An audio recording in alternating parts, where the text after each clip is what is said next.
Why do you believe those sayings and quotes that you believe in? And what if I told you that those your popular sayings and mantras need to be redefined, balanced, or tweaked?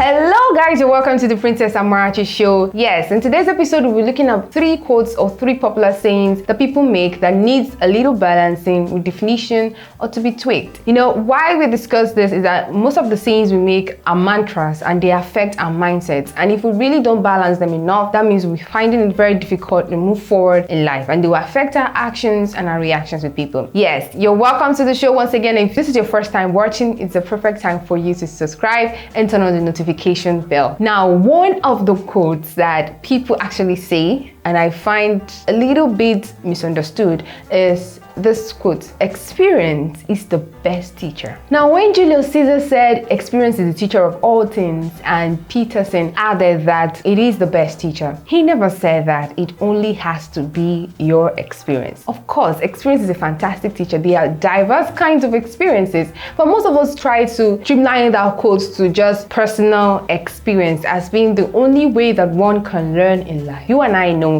that has not been the only way we've been learning in life. And because we have that kind of mentality, we are like, okay, we just only have to focus on what we can learn, how we can have this experience on our own, and we throw away lessons, teachings, observations, and what people have actually gone through and how they are sharing their success story. I remember this folk story that my mom tells us about the tortoise and how she had 7 kids, and he was asking them, okay, how many times did something happen to you before you learn? Of course, from the first to the 6th one, they gave different number of times. One said once, the other one said 2 times, the one said 3 times. But the last one said that she doesn't really have to go through those experiences. Well, I don't know if it's a she or he. She can learn from the experience of her elder siblings for her to be wise. So that's to say that experience is diverse. That's what the point I'm trying to make. It doesn't just have to be your personal experiences. You can learn from people, hear what people have to say, observe from people. If we all hinge our growth on personal experiences, most of us will fall into ditch that we might not be able to come out from. So if someone tells you this way, there is a ditch there, what does that make you? It tells you how you're supposed to walk in that path. Of course, there are personal experiences that we can't evade. Experiences of marriage, experiences of business, experiences of finance, of academics, of our career. We need to go through these things ourselves. But you know that what is going to help you be much more successful and reduce the mistakes is also observing from those who have gone through those paths and applying their experiences to your own. Now, this is where I drop the mic on this quote. Experience is the best teacher if you are willing to learn of its lessons and apply it. Because a teacher is not made until the student is ready. Don't you think so? Okay, the second quote, or will I say statement that people make most times, is the statement that says nothing good comes easy. Now, this statement was first made by a one-time president of the United States of America, and that's Theodore Roosevelt. And when he made that statement, he was trying to promote the principle of hard work and diligence, which is something that everybody needs to have. Like a good work ethic is necessary for success. But in my conversations with people, I found out that they've streamlined that quote to mean that everything that you go through in life, you really have to hit your head on the wall to get it. And when something is becoming a little bit easy, that means that that thing is a scam or it's not good. It's not the real deal. And let me just tell you something, because I was on this table. There was a time that I got a request that I didn't apply for. Like, I did not apply for that request, but I actually needed that offer that was brought my way. The first thing that came to my mind was like, whoa,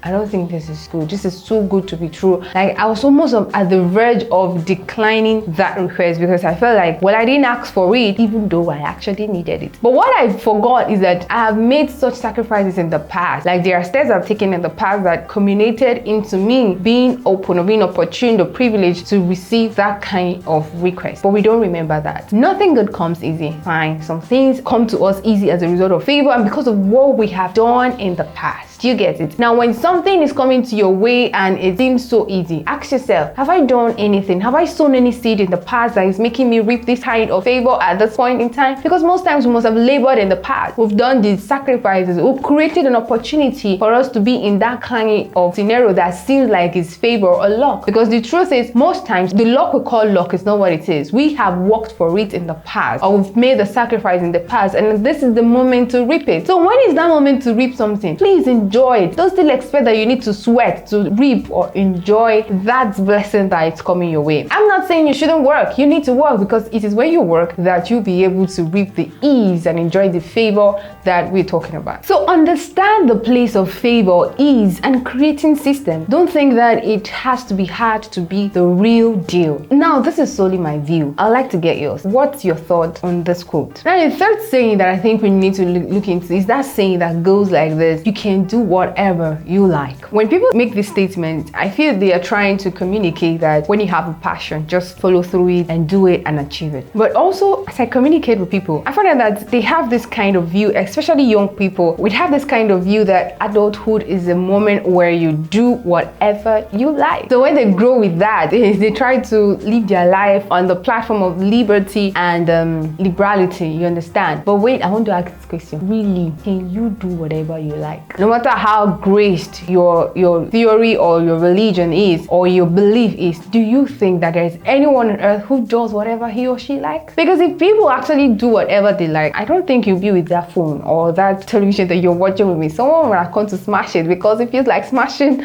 a phone or a television. So you see, there are clauses to that quote or that statement that I've even found that people don't take up. One says that you can do whatever you like if you're ready to bear the consequences. And another says you can do whatever you like if you mirror your actions on the basis of truth and justice. So you see, no matter how free we might think we are, there is a place for judging our action, a place for personal judgment. There are beliefs that guide our action. There are morals that guide our actions. So I want to talk to young people. Don't think that you're limited because you are a teen or a youth. The thing is this: even as an adult, you can't do whatever you like. You have responsibilities. You think about your family when you make actions. You think about your career when you make action. You think about your spiritual beliefs when you take actions. You can't do, you can't wear, you can't talk, you can't act, you can't respond anyhow you like at all times. That would be a disaster. And people who do that, actually, I really can't find anyone who actually does whatever he or she likes at every moment in time. Because if we all are doing whatever we like, there'll be chaos on earth. So there are always systems and there is always a standard that guides our actions. Have that in the front, back, and the middle of your mind when you are taking any decisions. So you don't think that you're limited by people who are trying to tell you this actually won't fit or is not too good for you to do. Do you get it? But all the same, believe the part that says that you need to follow your passion and be true to it. Don't be limited. Well, that is also my view. I'd like to get yours on that thought.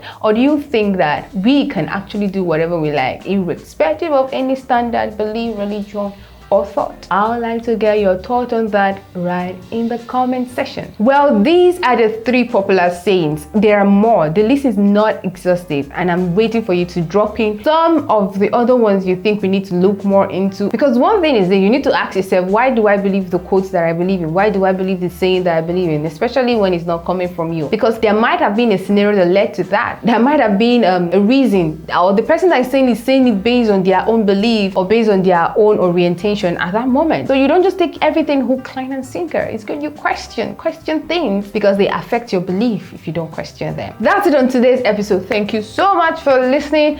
I'll be waiting for you in the comment. It's very much important that you comment on these questions and on your thoughts concerning this episode. You've not subscribed, just raise that finger up. Yeah, follow me. There's a red button there. Tap it. Tap it. Tap it. Yeah, thank you for subscribing. See you in the next episode. But until then, keep living every day from within to without. Take care. Bye.